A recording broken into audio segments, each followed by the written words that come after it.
Hello बच्चों, इस video के अंतर्गत हम लोग पढ़ने वाले हैं बहुपदों के शून्यकों के ज्यामितीय अर्थ को। यह इसका पार्ट 1 है और इसमें हम लोग पढ़ेंगे एक घातीय बहुपद के शून्यकों का ज्यामितीय अर्थ। तो आइए जो है सबसे पहले हम लिखते हैं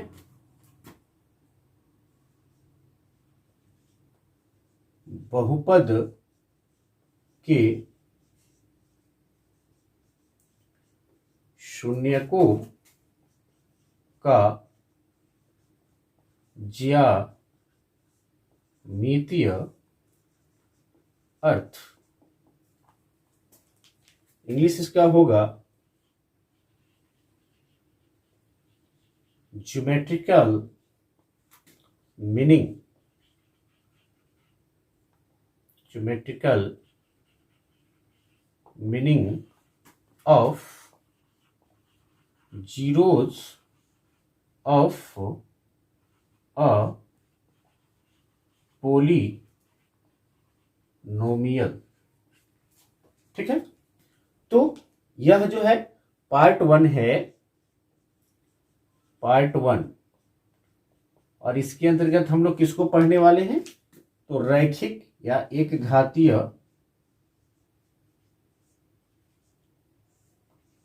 बहुपद के शून्यकों का ज्यामितीय अर्थ हम लोग जानने वाले हैं। बहुपद के शून्यकों का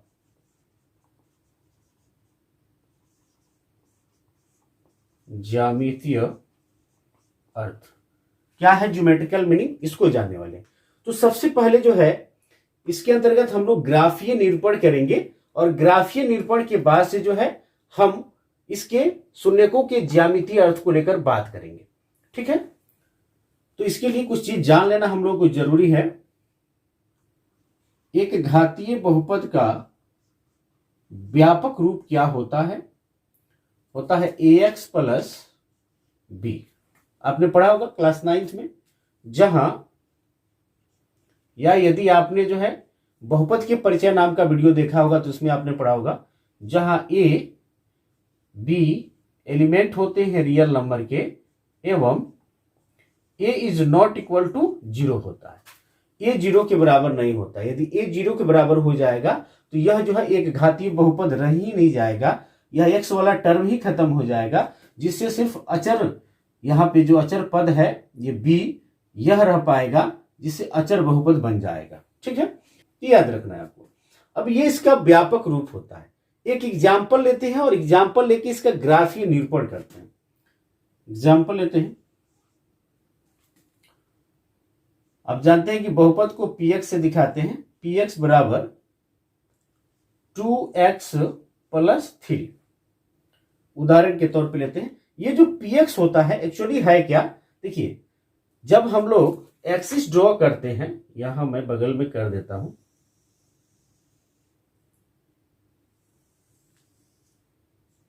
तो x x dash y y dash, यह जो क्षैतिज रेखा होता है x एक्सिस है, और जो ऊर्ध्वाधर लाइन है ये दिखाई दे रहा है, इसको y एक्सिस कहा जाता है, y अक्ष कहा जाता है।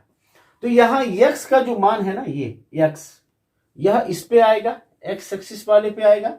और px क्या है? px जो है बहुपद है जो कि y का वैल्यू देता है, यानी y बराबर px होता है। ये जो y है, y का मान आएगा। x का मान जो रखेंगे, तो x का मान यदि हमने 0 रखा, 1 रखा, -1 रखा, 2 रखा, -2 रखा, तो जो px का मान प्राप्त होगा रखने पर वही y होगा। ये ध्यान रखना है आप लोगों को। ठीक है, तो ये इसका जो इस तरह दिखाते हैं, इसका मीनिंग यही होता है। तो एक एग्जाम्पल हम लेके चल रहे हैं और देख रहे हैं कि इसका ग्राफीय निरूपण क्या होता है। यानी अलग अलग कंडीशन में x का मान हम पुट करेंगे और x का मान रखने के बाद y का मान निकालेंगे, फिर जो है हम उसका ग्राफ खींचेंगे। तो ग्राफीय निरूपण का मतलब ये होता है ग्राफ खींचेंगे और फिर देखेंगे क्या स्थिति हो रही है, क्या नहीं हो रही। तो इसको हमने उदाहरण के तौर पे ले लिया। अब p0 निकालिए, इसीलिए p0 यानी x की जगह पे 0 रखिए, तो 2 इंटू 0 प्लस 3। 0 से किसी भी संख्या में गुणा होगा तो 0 प्लस 3 क्या आएगा? 3 आएगा। फिर जो है P1 निकाल लीजिए। यहाँ पे x की जगह पे 1 रखिए, 2 इंटू 1 प्लस 3, 2 एक कम 2 प्लस 3, 2 3 5 हो गया। फिर P-1 निकाल लीजिए, 2 इंटू -1 प्लस 3 -2 प्लस 3 बोले तो 1 आएगा। 3 में से 2 माइनस होगा तो क्या आएगा? 1 आएगा। P2 निकाल लीजिए, P2 तो 2 इंटू 2 प्लस 3, 2 दूनी 4 प्लस 3, 4 और 3 क्या होगा? 7 होगा। P-2 भी निकाल लेते हैं,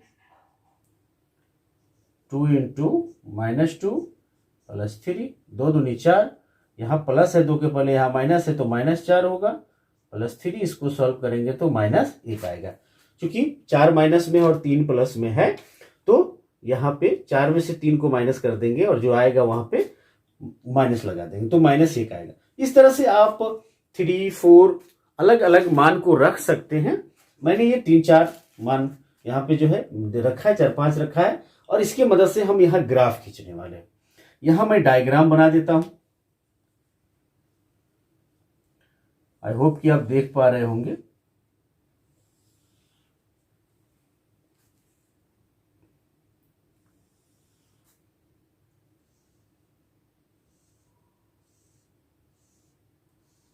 है ना, ऊपर जो है x का मान है और नीचे क्या है? ये px का मान। px बोले तो y, यानी y बराबर px।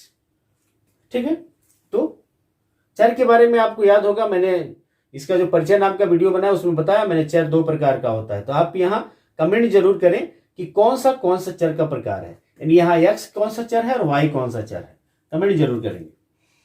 तो x का मान हमने क्या रखा है भाई? 0 रखा, या हम ऐसे लिख देता हूं, 0 रखा।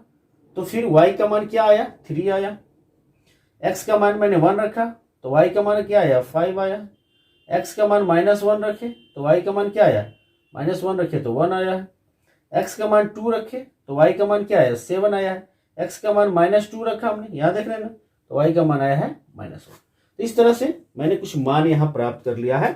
अब हम लोग क्या करेंगे, यहाँ पे हम लोग पहले पॉइंट को निर्धारित कर देते हैं।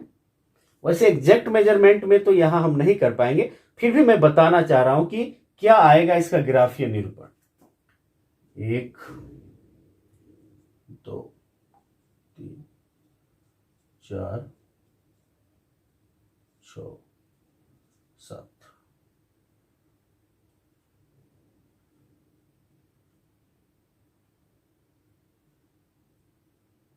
7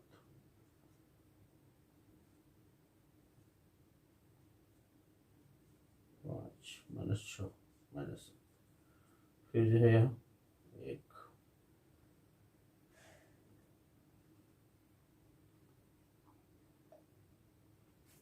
थोड़ा सा और आगे ले लेते हैं,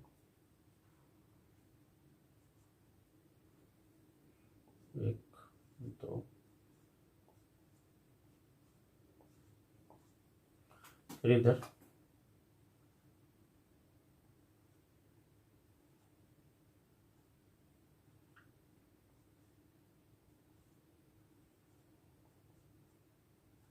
ठीक है।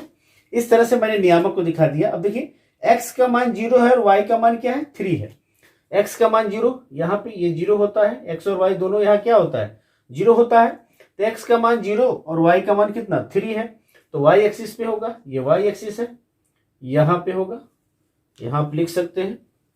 पहले x नियामक लिखते हैं और बाद में y नियामक लिखते हैं। x का मान जो है 1 है और y का मान कितना है? 5 है। x1 और y5, इसको ऊपर और इसको यहां ले जाएंगे तो लगभग यहां पे आएगा। पहला कौन था? ये था 1 5। फिर x का वैल्यू -1 है और y का वैल्यू 1 है। x -1 इधर हो गया, y1 यहां हो गया। इसको इधर ले आएंगे, इसको ऊपर ले जाएंगे, जहां दोनों जो है आमने सामने पड़ेगा वही हो जाएगा -1 1। वहां आप नियामक को लिख भी देंगे। x का मान 2 है और y का मान 7 है। x का मान 2 यहां है और y का मान 7 यहां ऊपर, लगभग जो है यहां पे आएगा। क्योंकि मैंने बताया आपको कि हम लोग एग्जैक्ट मेजरमेंट में काम नहीं कर रहे हैं, तो थोड़ा इधर उधर भी हो सकता है, आप कंफ्यूज नहीं होंगे। मैं बता दूंगा कि क्या आएगा इसमें। फिर x का मान -2 है और y का मान -1 है। x का मान -2 इधर है और -1, x का मान -2 और y का मान -1, -2 और -1, यानी यहाँ पे क्लियर है। यहाँ पे x का मान -2, y का मान -1। अब क्या है, जो बिंदुएं है ना, इससे क्या हुआ कि एक स्केल रख के आप ऐसा सीधा खींचना। भाई ये तो थोड़ा सा अल्टर दिखाई दे रहा है, अल्टर हो गया यहाँ पे। आप ऐसे खींचेंगे तो एक सीधी रेखा प्राप्त होगी, ये भी इसी पे आएगा, इसी पे आएगा। आप स्केल रख के एक्चुअल मेजरमेंट में जो ग्राफ पेपर आपके पास है उसको रख के खींचिएगा। थोड़ी सी तिरछी यहाँ लाइन दिखाई दे रही है, उसको लेके आप कंफ्यूज नहीं होंगे। और यहाँ पे जो कट कर रहा है एक्स को, यहाँ पे एक्स का मान एक्चुअली होगा क्या, 1.5 माइनस में। यहाँ एक्स हो जाएगा कितना, 1.5, यहां मैं लिख देता हूं -1.5, और y क्या हो जाएगा, यहाँ पे 0 हो जाएगा। कहने का मतलब है यहाँ पे जैसे ही हम x का मान 1.5 पुट करेंगे यहाँ पे, तो y क्या आ जाएगा, 0 आ जाएगा। जैसे यहाँ रफली हम कर लेते हैं, 2 गुणे -1.5 प्लस 3, माइनस जो है 1.5 से 2 में गुणा करेंगे तो -3 प्लस 3 बराबर क्या हो गया, 0 आ गया। यानी y का मान क्या आ गया, 0 आ गया। तो यही हल होगा, x का जो यह वैल्यू है यही क्या होगा, इसका हल होगा। यानी यही जो है इसको शून्य करने का काम कर रहा है। तो x बराबर -1.5 जो है ये शून्यक होगा। ठीक है, उसकी बात अभी की जाएगी। अभी यहाँ पे हम समझने का प्रयास करते हैं कि ग्राफीय निरूपण क्या बताया। यहाँ पे जैसे हमने ग्राफ खींचा, अब ग्राफ खींचेंगे एक्चुअल मेजरमेंट में तो पाएंगे आपकी एक सरल रेखा प्राप्त हो रही है। तो ग्राफीय निरूपण की हम लोग बात करें तो इसको मैं मिटाता हूं, आप जो है नोट करते रहेंगे। यहां मैं लिखने का काम करूंगा। इसके ग्राफीय निरूपण की बात करें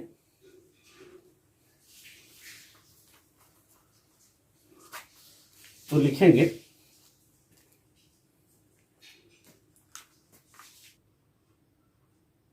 अतः एक घातीय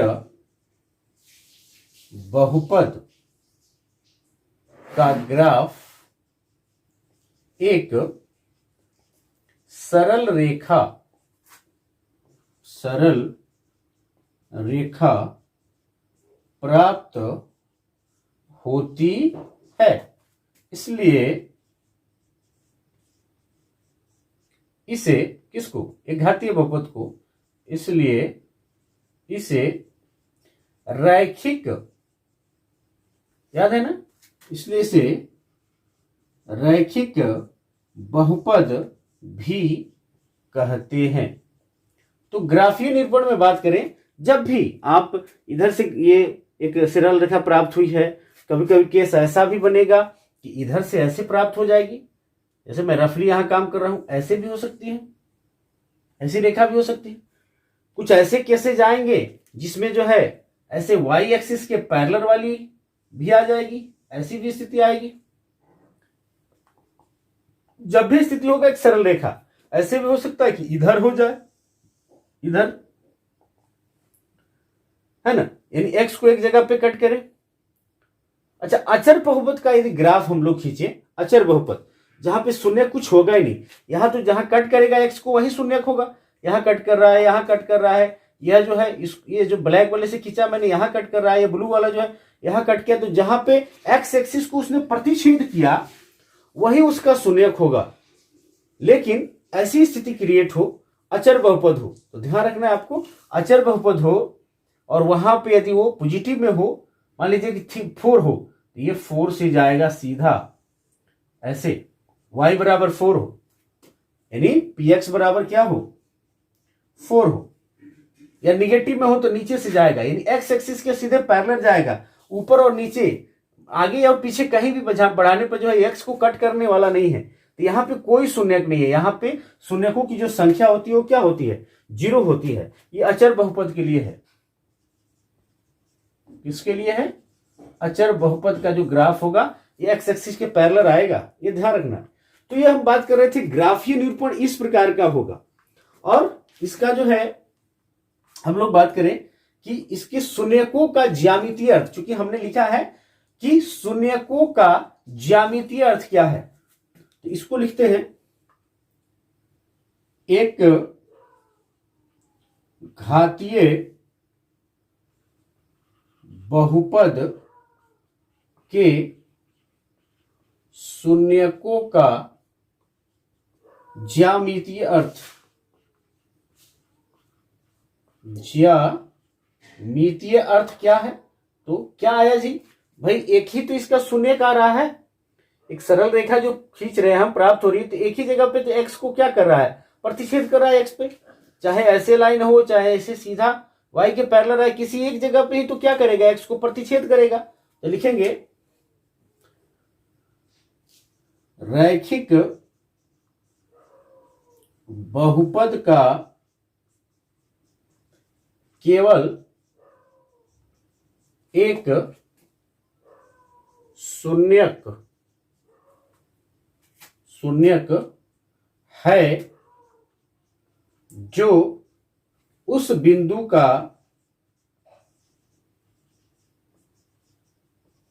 एक्स निर्देशांक है, अभी समझा रहे हैं, जहां y बराबर, ये जो है y बराबर ax प्लस b का ग्राफ x अक्ष को प्रतिच्छेद करता है। अभी मैंने क्या लिखा कि इसके ज्यामितीय अर्थ का क्या मतलब हुआ, इसके शून्यकों के ज्यामितीय मीनिंग का क्या मतलब हुआ, तो रैखिक बहुपद का केवल एक शून्यक है, ये तो पता चल गया कि इसके शून्यक कितने होंगे, सिर्फ एक ही शून्यक होगा, चाहे किसी भी तरह से जो है रैखिक बहुपद का ग्राफ खींच लिया जाए, एक ही शून्यक होगा, और वह जो शून्यक होगा उस बिंदु का एक्स निर्देशांक होगा जहां y बराबर जो ax प्लस b है या px बराबर ax प्लस जो b है उसका ग्राफ x अक्ष को प्रतिच्छेद करता है। जैसे हमने अभी जो माना था, इसका ग्राफ जो है x एक्सिस को यहां प्रतिच्छेद किया है, और इसी का जो x नियामक है वो कितना है, -1.5। यही x नियामक जो है इसका क्या है, शून्यक है, और वह जो है अकेला है, अन्य कहीं भी नहीं दिखाई दे रहा है। तो यहां हमको ये क्या मिला कि एक घातीय जो बहुपद होता है, जिसको रैखिक बहुपद भी कहा जाता है, एक घातीय बहुपद का जो शून्यक होता है ना, वो सिर्फ अकेले होता है, यानी एक ही उसका शून्यक होता है, और उसका शून्यक जो है एक्स अक्ष का वह निर्देशांक होता है जहां पर उसका ग्राफ कट करता है, यानी प्रतिच्छेद करता है। क्लियर? तो इसके जो है शून्यकों का ज्यामितीय अर्थ हुआ। और आलेखीय निरूपण हमने देखा ही, जिसको ग्राफीय निरूपण भी आप कह सकते हैं, कि उसका आलेखीय निरूपण जो है एक सरल रेखा प्राप्त हो रही है। ठीक है, तो इसको आप नोट कर लेंगे गाइज। फिर जो है पार्ट 2 में हम लोग द्विघातीय बहुपद का आलेखीय निरूपण भी करेंगे, और वहां भी जो है द्विघातीय बहुपद के शून्यकों का ज्यामितीय अर्थ जानने का प्रयास करेंगे एक उदाहरण के द्वारा। ओके, तो नोट कर ले। Thank you for watching this video guys.